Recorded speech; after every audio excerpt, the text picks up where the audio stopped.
Listen closely, my friends. Negative thinking doesn't destroy your life overnight. It destroys it one thought at a time, so quietly that most people never realize it's happening. One sentence today, another tomorrow, 100 more next month, until one day you wake up living a life that was built more by fear than by truth. The most dangerous negative thought is never the loudest one. It's the one that sounds reasonable, the one that says, maybe I'm not good enough. Maybe it's already too late. Maybe this is just who I am. And because it sounds calm, you stop questioning it. You start believing it. Here's what almost nobody understands. Your mind doesn't care whether a thought is true or false. It only cares whether you repeat it enough. Repeat a lie for years, and your brain begins treating it like reality. That is how confidence dies. That is how dreams disappear. That is how ordinary people spend their entire lives fighting battles that never actually existed. But 2,000 years ago, the Stoics discovered something extraordinary. They realized that negative thoughts are not commands. They are not prophecies. They are not reality. They are only mental visitors, and every visitor must earn the right to stay. That single realization gave slaves the strength to remain free, emperors the discipline to remain calm, and ordinary men the courage to survive extraordinary suffering.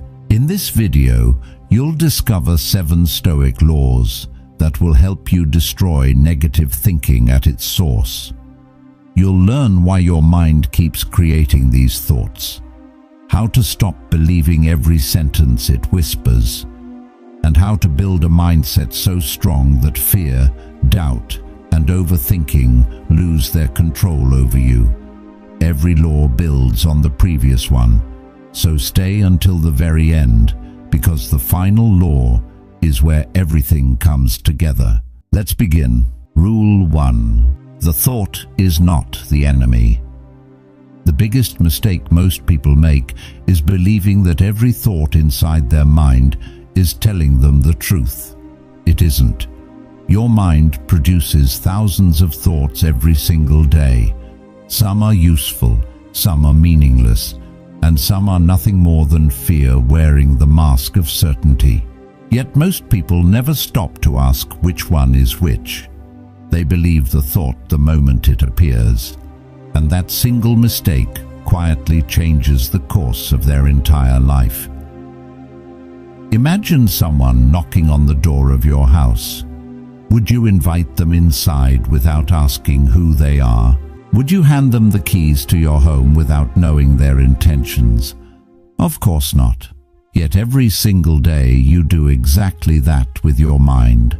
A thought arrives saying, "You're not good enough." You don't question it. You don't challenge it. You simply let it move in until it starts living there permanently. This is exactly what Epictetus understood more than 2,000 years ago. Before he became one of history's greatest Stoic philosophers, he lived as a slave. His body belonged to someone else, but he refused to let his mind belong to anyone. He discovered a truth that still separates mentally strong people from everyone else. A thought is only a visitor. It is not a command. It is not a prophecy. It is not reality. It only becomes powerful the moment you stop observing it and start identifying with it. That is where suffering begins. Not when the thought appears, but when you decide that the thought must be true, simply because it came from your own mind.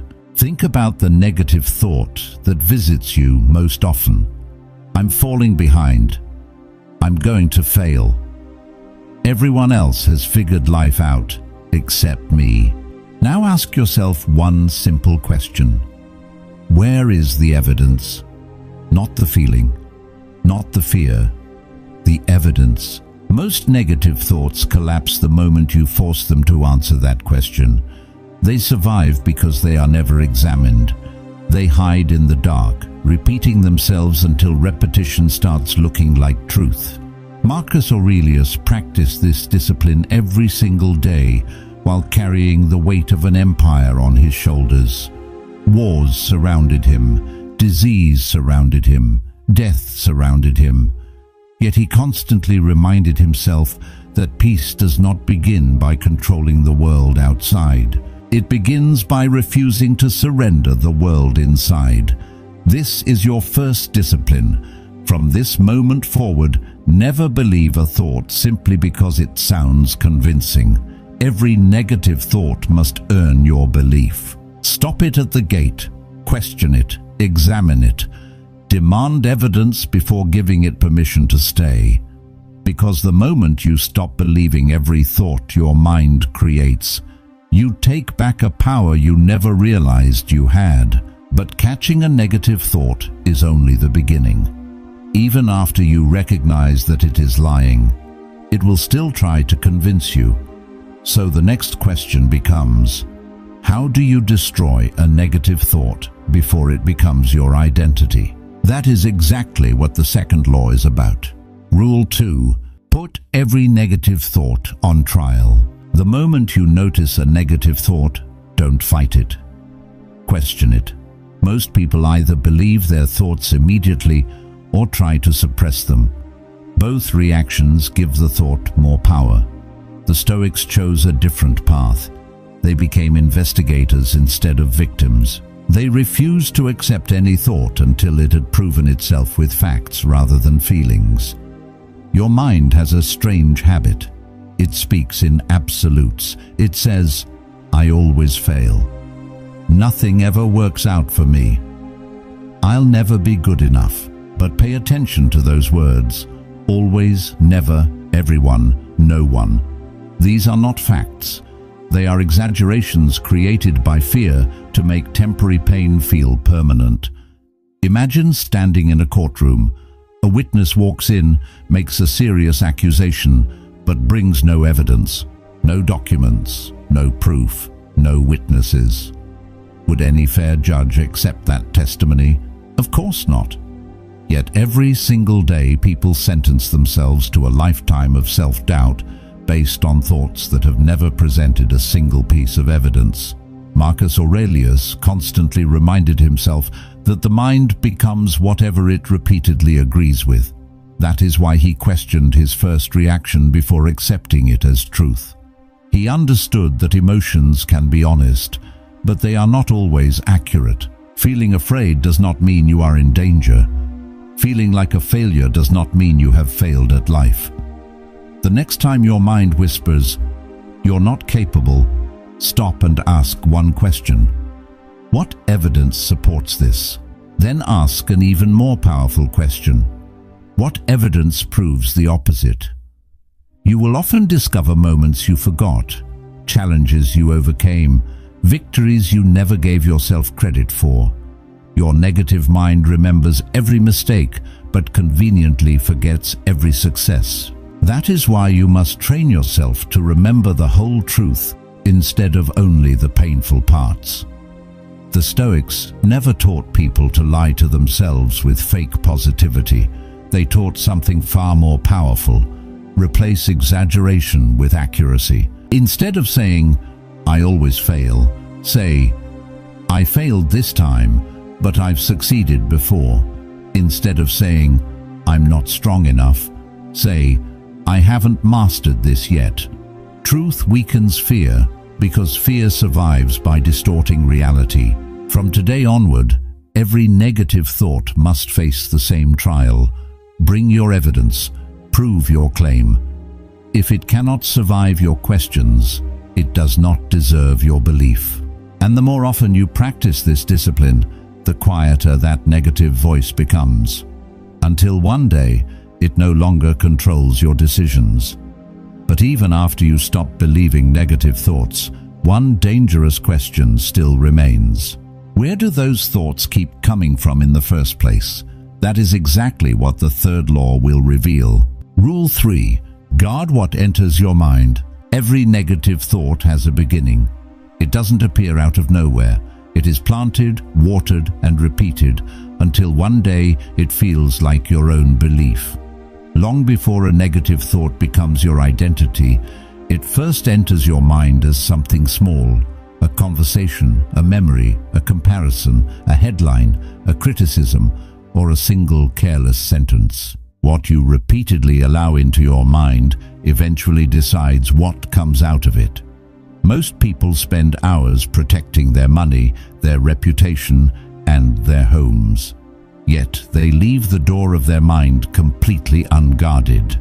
They consume endless negativity, compare their lives to carefully edited versions of strangers, replay old failures before going to sleep, and surround themselves with voices that constantly remind them of what they lack. Then they wonder why peace feels impossible to find. The Stoics understood a truth that modern life makes incredibly easy to forget. Your mind cannot grow strong if you keep feeding it weakness. Just as the body becomes a reflection of what it repeatedly consumes, the mind becomes a reflection of the ideas, conversations, and emotions it absorbs every single day. Every piece of mental food either strengthens your character or quietly weakens it. Ask yourself an uncomfortable question. What has your mind been consuming lately? Have you been feeding it fear disguised as entertainment, comparison disguised as motivation, negativity disguised as realism? If the answer is yes, then don't be surprised when your inner voice begins speaking the same language. Your thoughts are often nothing more than echoes of what you repeatedly expose yourself to. Musonius Rufus, one of the greatest Stoic teachers, believed that the quality of your life is determined by the quality of what you practice daily. He knew that discipline isn't built during extraordinary moments. It is built through ordinary choices, repeated over and over again. Every day you are training your mind, whether you realize it or not. Imagine planting poisonous seeds in a garden every morning. Would you expect flowers to bloom? Of course not. Then why expect confidence to grow while your mind is constantly watered with doubt, resentment, fear, and endless comparison? The harvest can never be different from the seeds you choose to plant. Your thoughts tomorrow are being planted by the habits you repeat today. This is why mentally strong people become extremely selective. They protect what they read. They protect what they watch. They protect who they spend time with. Most importantly, they protect the conversations they have with themselves. They understand that every repeated message becomes another brick in the foundation of their character. Brick by brick, day after day, they build a mind that no longer collapses under pressure. From this moment on, become the gatekeeper of your own mind. If something repeatedly fills you with fear without making you wiser, question it. If someone constantly feeds your doubts instead of your growth, create distance. If your own inner voice keeps repeating the same destructive story, stop giving it an audience. Every thought you entertain is casting a vote for the person you will eventually become. But even after you guard your mind, another challenge remains. Life will still bring pain. People will still disappoint you. Plans will still fall apart. You cannot control everything that happens to you. The question is, how do you remain unshaken when life refuses to go your way? That is the lesson hidden inside the fourth law. Rule 4. Stop fighting what you cannot control. There is a reason negative thinking refuses to leave. It survives because your mind keeps fighting battles it was never meant to win. You replay conversations that already ended. You argue with yesterday. You fear tomorrow. You exhaust yourself trying to control people, outcomes, and circumstances that have never belonged to you. And while you're busy chasing control over the uncontrollable, you quietly lose control over the only thing that was ever yours, your own mind. This is where most people spend their entire lives trapped. They believe peace will come when life finally becomes fair, when people understand them, when success arrives, when nothing goes wrong. But life has never made that promise. It never will. The person who waits for perfect circumstances is waiting for a day that does not exist. Epictetus built his entire philosophy around one life-changing realization. Some things are within your control. Most things are not. Your thoughts, your choices, your discipline, your character, these belong to you. Other people's opinions, unexpected failures, betrayal, illness, time, and the future, they never did. The moment you confuse these two worlds, anxiety is born, because you begin demanding certainty from a world that has never offered it. Think about how much energy you waste every week, worrying about what someone thinks of you, replaying an embarrassing moment that no one else even remembers, imagining disasters that never happen, trying to force people to become who you want them to be. But every minute spent fighting reality is a minute stolen from building yourself. Marcus Aurelius woke up every morning knowing that people would disappoint him, plans would fail, problems would appear without warning. Yet instead of resisting reality, he prepared his mind for it. That preparation became his strength. He understood that suffering grows larger the moment we begin arguing with facts we cannot change. Imagine standing in the middle of a violent storm. You scream at the wind to stop. You order the rain to disappear. You curse the sky because it refuses to obey you. The storm doesn't hear your anger. It simply continues. The only person being destroyed is the one refusing to accept the weather. Life works exactly the same way. Reality never changes because you resist it. Only your peace disappears. Acceptance does not mean weakness. It does not mean giving up. It means seeing reality exactly as it is, so you can respond wisely instead of reacting emotionally. The Stoics never surrendered to life. They surrendered their illusion of control, and in doing so, they became impossible to break, because no external event had the power to dictate their inner world. From this day forward, ask yourself one question whenever anxiety appears. Is this within my control? If the answer is yes, act with courage. If the answer is no, release it with dignity. That single habit will save you years of unnecessary suffering and return an extraordinary amount of mental freedom. But even after you stop fighting what you cannot control, one invisible enemy still remains: the past. Because nothing feeds negative thinking more than memories you refuse to let go of. Rule 5. Let the past teach you, not define you. There is one place where negative thinking becomes almost impossible to escape: the past. Not because the past still has power, but because your mind keeps giving it power. Every painful memory, every mistake, every betrayal, every moment of regret is replayed so many times that eventually it stops feeling like something that happened to you. It starts feeling like who you are. Your mind has a dangerous habit. It mistakes repetition for truth. The more often you replay your worst moments, the more your brain begins to believe those moments represent your entire life. One failure becomes, "I'm a failure." One rejection becomes, "Nobody will ever choose me." One broken relationship becomes, "I'll never be loved again." A single chapter slowly rewrites the entire story. This is why so many people remain prisoners of events that ended years ago. The people who hurt them have moved on. The opportunity they lost has already disappeared. The mistake has finished teaching its lesson. But inside their own mind, they continue serving a life sentence for a crime that no longer exists.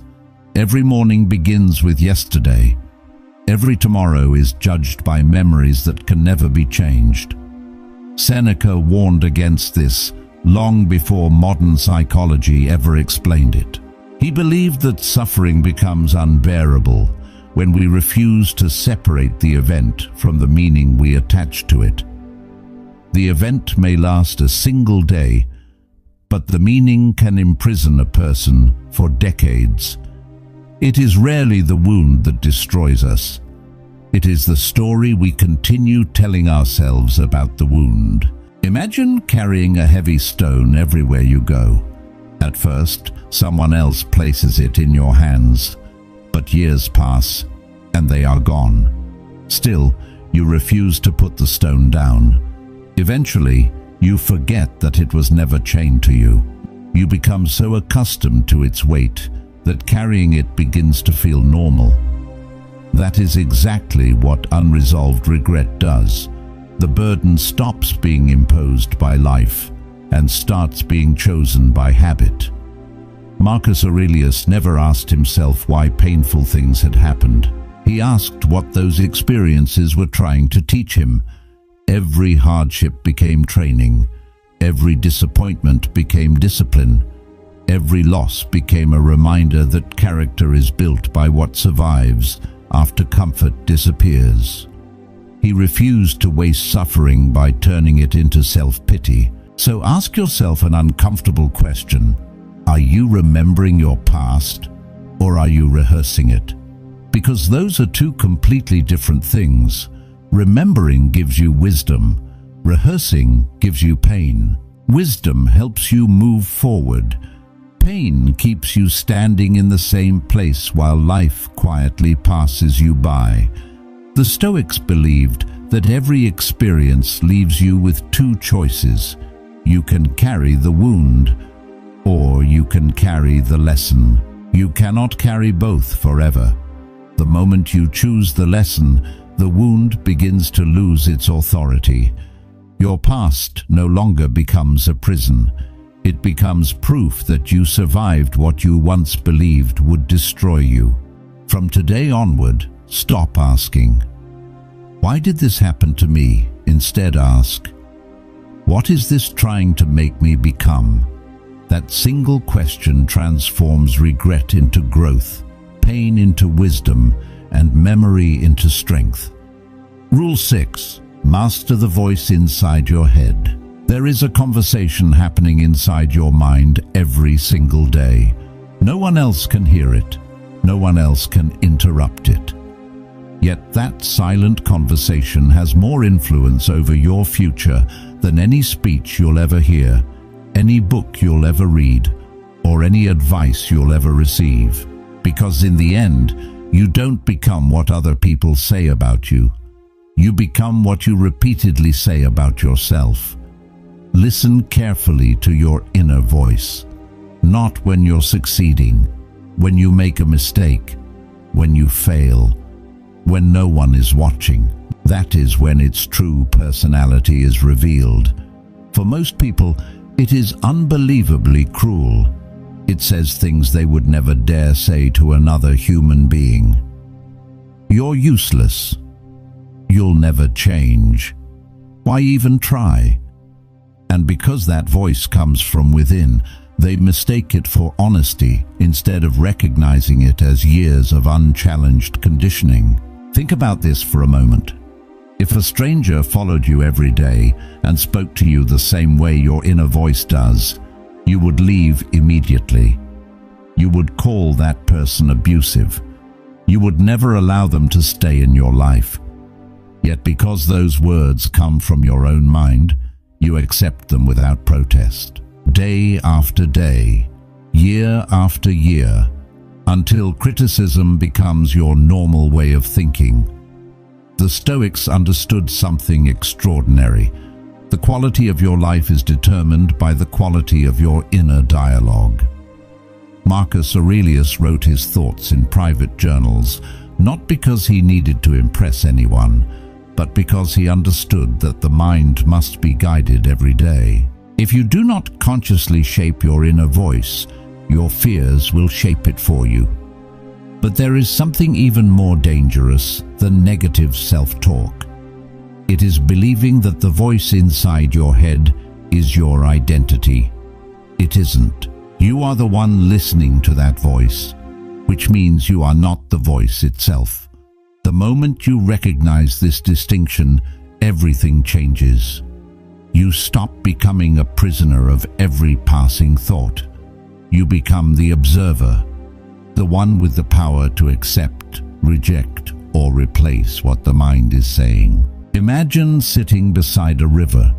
Leaves float past on the surface. Some are beautiful, some are broken, some disappear within seconds. Would you jump into the river and chase every single leaf? Of course not. Thoughts are exactly the same. They appear, they pass, and they disappear, unless you choose to grab one and carry it with you. Most suffering begins the moment you hold on to a thought that was meant to keep moving. From this moment forward, become the author of your inner dialogue. When your mind says, "I can't," answer with, "I haven't mastered it yet."